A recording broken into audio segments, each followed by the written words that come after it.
So I'm here with a good mate of mine, Kelvin. Kelvin, we have known each other now for what, 6, 7 years? Yeah, about that, Neil. Has to be close. Kelvin is a avid hunter and conservationist, and probably more conservationist than hunter in many ways, but his hunting supports his conservation as well, which is pretty cool. Kelvin used to travel a lot with his family as a kid and go bush quite a bit, where I think he grew his appreciation from his father when it comes to birds and nature and stuff. Absolutely, for sure. And Kelvin was introduced to me by a third party back in 2015, I think it was. That's correct. Kelvin's had a few interesting experiences, so let's hear it in your words, mate, from the beginning. Okay, so we started camping at Sedan, which is between Swan Reach. It's east of Swan Reach. West of Swan Reach. And it's about 17 k's from the Swan Reach punt. We found a little campsite on private property because the river was flooded out. Okay. So What year was this? This would have been 1968. Good year. Yeah, so Year I was born. Dad said, well, I'm not driving all the way back to Christie Beach, we'll camp here. So we'd already been there once or twice to have a look around, and there were no fences. Okay. So basically we camped there for 35 years. Yep. And we would go twice a year, Easter and school holidays in September. So we were acutely aware of the property, and the most amazing thing when we first got there was the wombats and all the bird life. Wild cockatiel, budgies would come in, everything used to come in. So probably the second year we were there, which was about 69, we were camped there, and we'd go for walks first thing in the morning, late afternoon, and always bird watching during the day. And we got up and we decided we were going to go for a walk, and I did something a little bit silly. I had a slingshot, and I was told if I used it and heard a native bird, my dad would be very upset with me. And just as it happened, I actually did the wrong thing because I was only a young fella. So how old were you? 9. 9, okay. 9 and a half. And I was banished away from the group. Nobody wanted to talk to me. So I was walking along and kicking rocks and feeling quite ashamed of myself, actually. Yep. Anyway, I'm walking along and I'm looking at everybody just thinking to myself, gee, I really shouldn't have done that. And I guess this is where I've become a lot more aware of what you do in life around nature.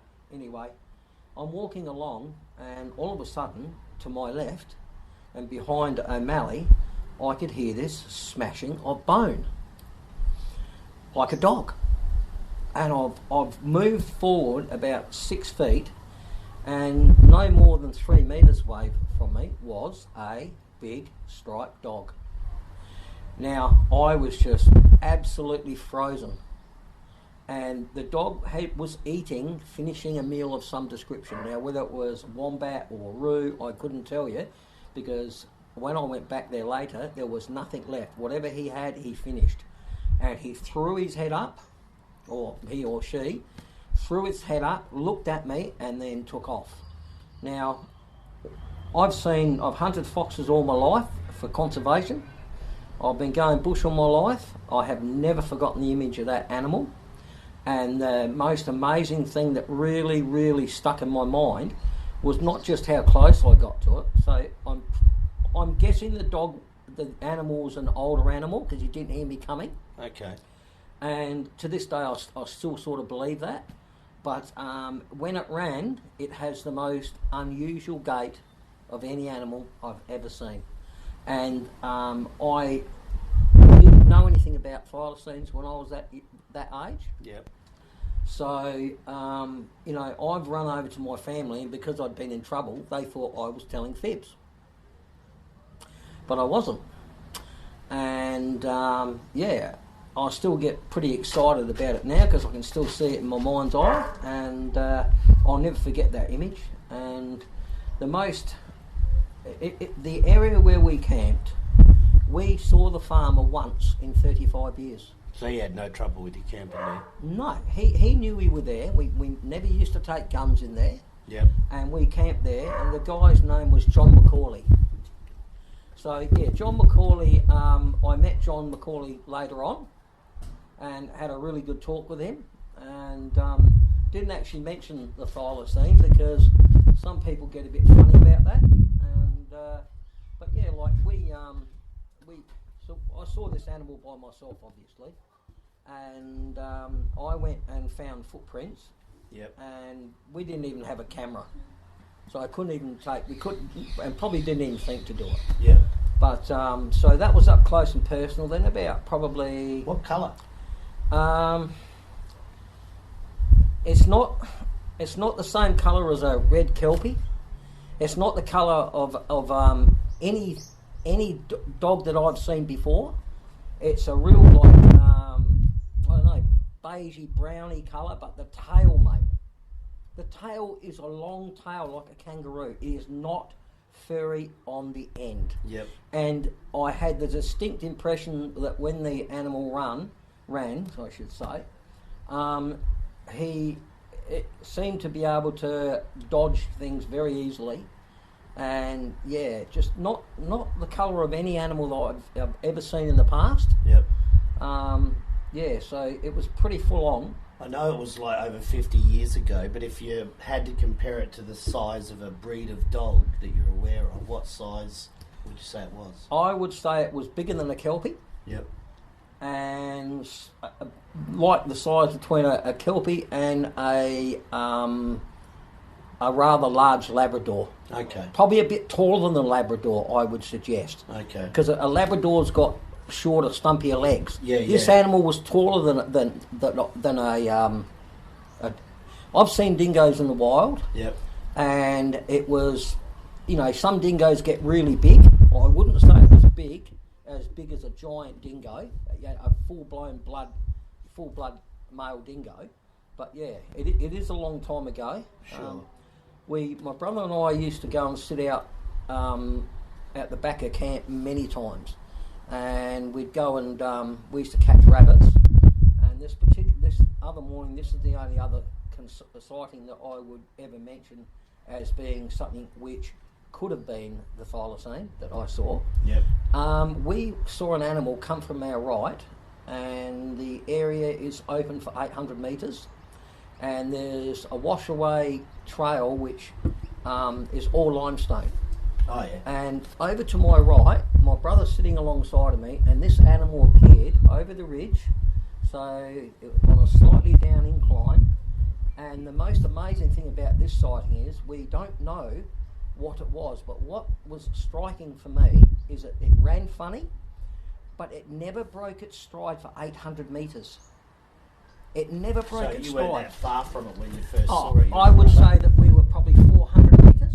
Oh, okay. But absolute clear open. No, it came over the top of a ridge. Yep. Didn't know we were there. Oh, okay. Didn't know we were there. This animal was a fair way away. It was early in the morning, just as the sun was coming up. It wasn't up. I know this might sound funny, but to me, whatever that animal was, it was going home. Yeah. It seemed to be on a mission. Like you watch a mob of kangaroos, they'll run, they'll stop and look behind them. Yep. This animal didn't even think about it. It knew where it was going. But obviously, we didn't see that up and close and personal. But the most unusual thing about the first sighting is it was so close. And I actually told people at school when I was in secondary school, and I never spoke about it again. Yep. Because they called me a liar. Yep. That was it. I'm not telling anybody anymore. You're the only person that I've really had a good chat about it properly in the last probably 40 years now. Yeah, okay. The second animal you saw, you said the gait on that was peculiar too. Yeah, it didn't run like a dog. This is one of the things that really stuck it in my mind the whole time. I've given this a lot of thought over the years, and I don't know any other animal that runs like the animal with the stripes that I saw. Yep.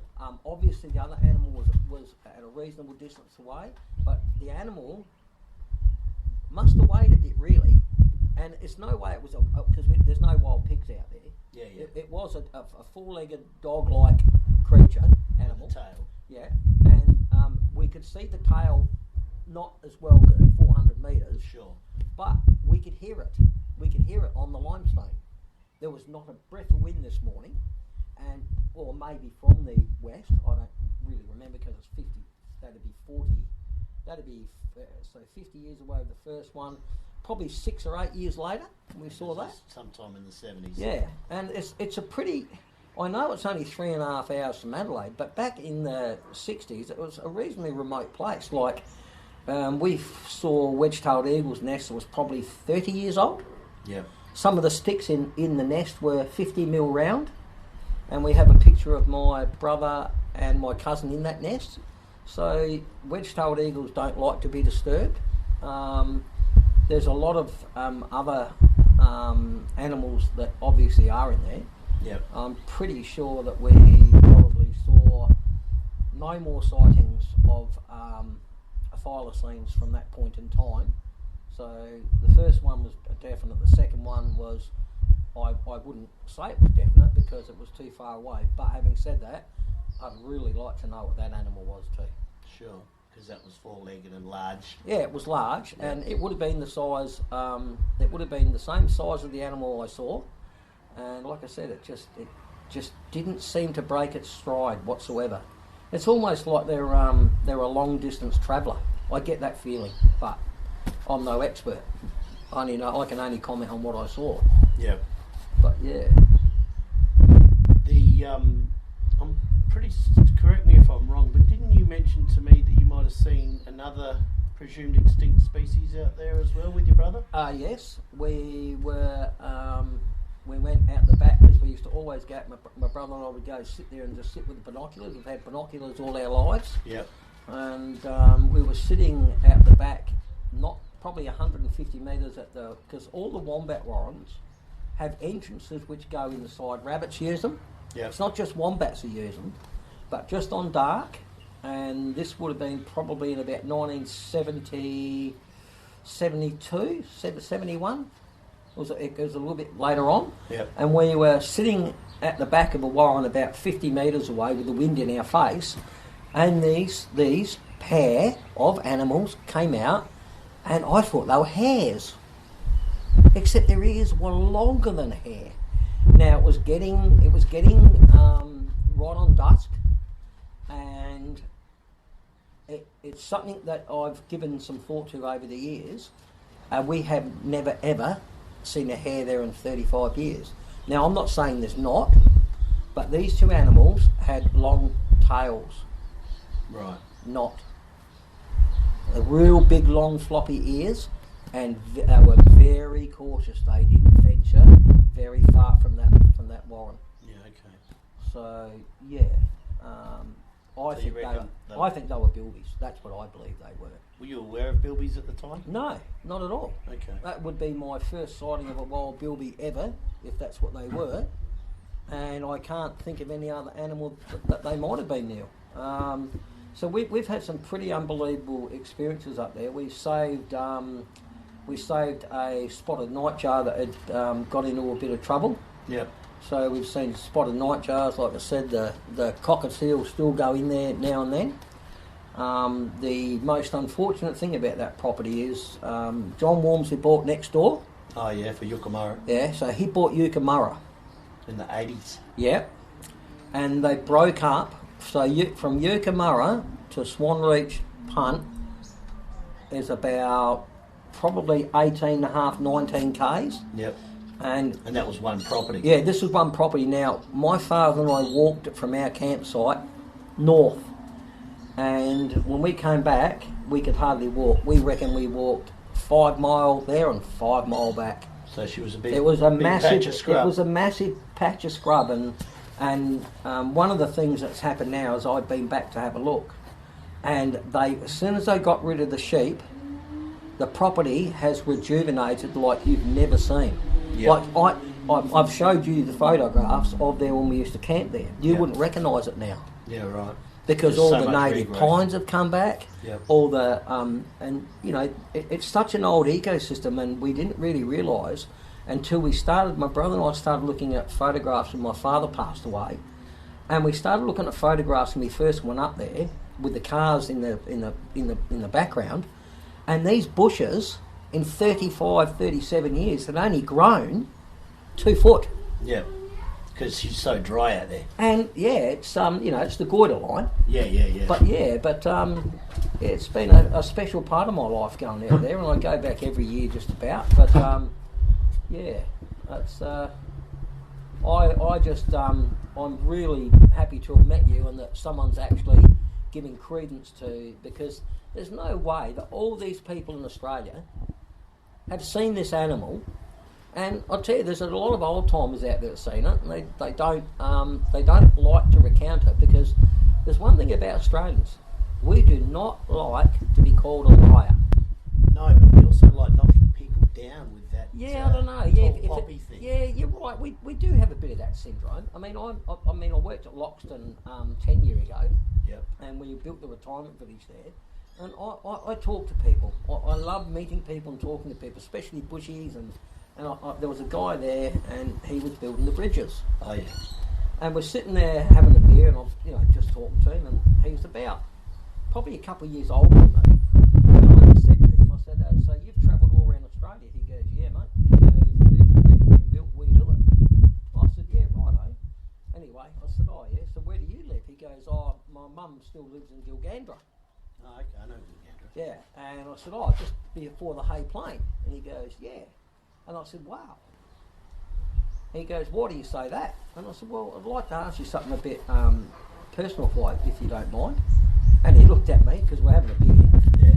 And I said, have you ever seen a funny looking dog? Well, the look he gave me, he nearly spat his beer onto the table, and his exact words were, why did you just ask me that? And I said, because you've travelled all around Australia, and I have seen a dog which is supposed to be extinct. Well, he just said to me, they are not extinct. He goes, so that'd be 10 years ago, Neil. Yeah. So we're talking 2010, 11, 12. He goes, I nearly hit one 4 years ago on the Hay Plain. And he goes, what really blew me away about this animal was, it was so smart, it evaded the semi. If it had been a fox or a dog, I would have got him. He said, what blew me away was it knew where to go to get out of the way. And he goes, and I'll tell you something else, my mum has seen them.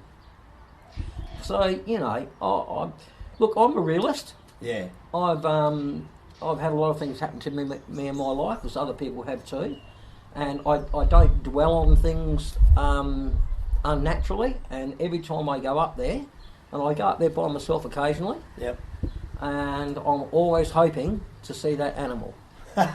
So, hope is a wonderful thing, but I just think you people at To Go are doing a really good job. And it's only a matter of time before we get a live specimen. And the reason I say that is because it's not the indiscriminate shooters there were once. Yeah. Now, and there's not the competition either. No, like there was. The doggers are gone. Most of them are gone. There's an Aboriginal bloke left in Victoria, and I'm sure that the doggers would have trapped this animal by accident. We've got stories of a dogger that trapped two after World War II out the back of Yunta. Yeah, well, I've been to Yunta. That's a very, very interesting place, because you've got plains and you've got the hills and some pretty rough country. Lots of old mine shafts. Yeah, lots of mine shafts. The other thing about getting back to Sudan, and this I didn't think about this till later on in life, is there's a lot of sunken caves. Now, because it's full limestone, the water, and it's like over at Ellison, places like that, you've got to be careful where you drive, because the water goes through the limestone, chews the limestone out, and you get these collapses. We know where there's a couple of wombat rhymes where we used to camp, and one of them is 1.5 meters round, and it goes into the sidewall of an old fossilised, I don't know whether it's a riverbank, because we found echinoid fossils there. Okay. Now, that hole never changed. But it's a big hole. Well, the amazing thing was, and all the times we're there, because we would literally go and sit on wombat rights and watch them, wait for them to come out and take photos and just be with nature and love it. Yeah. We never saw a wombat come out of that hole. We always found these amazing. But the regeneration on that property is just something to behold. Yep. I actually want to go back and put a drone over it and then get some photographs out. There's the kangaroos have. There's a lot more red kangaroos in there. Yep. There's plenty of tucker there. Is there Euros out there? Do you ever see Euros there? Not so much a euro. The last. No, not that I can recall. They're more not on in the early foothills, days. in those gorges, I suppose. Yeah, not in the early days. I mean, Yunta. Yep. Yunta, there's euros for Yep. sure. Yep. But Sedan, Swan Reach, we only ever saw reds and stuff. But yeah, there are definitely euros at, up around Yunta at the back out there. Yep. Yeah, well, I've camped at Wilpena Pound. I've been to Arkarola. I've been to Paralana Hot Springs. I've travelled basically every state in Australia, and yeah, when we're driving along, I'm always in trouble because the missus said, keep your eyes on the road, will you? Because I'm always looking, always looking, waiting for the next sighting, you know. Because once you've seen this animal, I hate to tell people this, I've seen some pretty nasty comments online, and I'll just say to this to the doubting Thomases. When you see something and you know you've seen something, you're right. You're not a believer until you see it yourself. But give other people the opportunity to tell a story that might actually be 100% correct.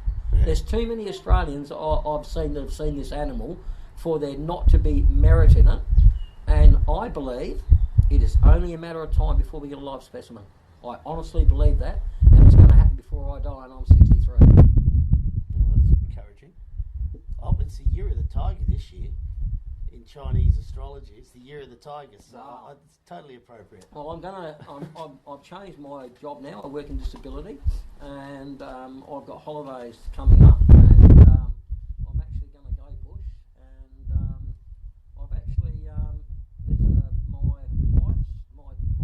there's our son's wife's grandfather has been going to Streaky Bay since 1960. I thought it was early, but it was 1964, 65, something like that. And his daughter, they live just up here at Moana, and their grandfather lives at Christie. He's 94 now. He went back fishing this year, and I've asked him, and he and his daughter saw a thylacine and the wife at Streaky Bay, near Beds Bay. Yep. And when they came back and rang up the zoo and the museum, they said, you need to get off the drink, old man, they're gone. And he said, no, they're not. I know what I saw. So I've had a chat to him, and I've spoken to probably two other people that reckon they've seen it. One was a guy at Minterby at the Opal Mines. Okay, yep. You know, and he reckons he saw one in the late 60s. And when I approached this person, I didn't tell him I'd seen a tiger. I asked him if he'd ever seen a funny looking animal that runs funny, and he went quiet, and he goes, are you talking about a striped dog? I said, yeah, I did. And he goes, yeah, my father and I saw one at Minterby running on the side of the road, and as soon as it saw the car, it just headed for the scrub, and he goes, and it runs like nothing I've ever seen. Yep. So, you know, I ask people because I'm interested, but I try not to put words in their mouth. I want them to tell me what they've seen, and yeah. So and then my other mate John Davis John would be 70 now. He's passed. He used to go to Browns Beach every year. Oh yeah, down York. And he reckons in 65, 66, when he was a young fella, went with his father and mum, they saw one at Browns Beach and down that area. So yeah, there's a lot of sightings from York Peninsula. Yeah. So yeah, it's look, I just hope that people get behind this a bit more, and anybody that goes bush, just keep your eyes open. If you see something, don't be afraid to make a phone call.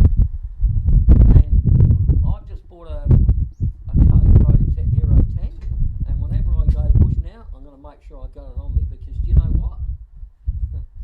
I've got a bit more time on my hands these days. Sure. And I would love to be able to ring someone up and say, listen, I've got 100% proof of what's going on. Now, that's a big ask, and it probably won't happen, but I'm going to keep looking. You want to be ready for if it does. Yeah, I want to, you know, wouldn't it be nice? I mean, I read that account of the the 3 mountain bike riders. Oh, yeah. That was excellent, wasn't it? Yeah, That was about going 1 in from the Orroroo. afternoon. Oh, was it Orroroo? Yeah, the Orroroo. And, About 3 years ago. yeah, and so they're all blind, they're all wrong, they don't know what they're looking at. And what about the two guys in the national parks in Queensland? Yeah. The 2 rangers, what are the, you know, they're trained. Yeah. Look, I'm not, you know, there's no bird that flies that I can't identify if I can get close enough. I've been doing it all my life.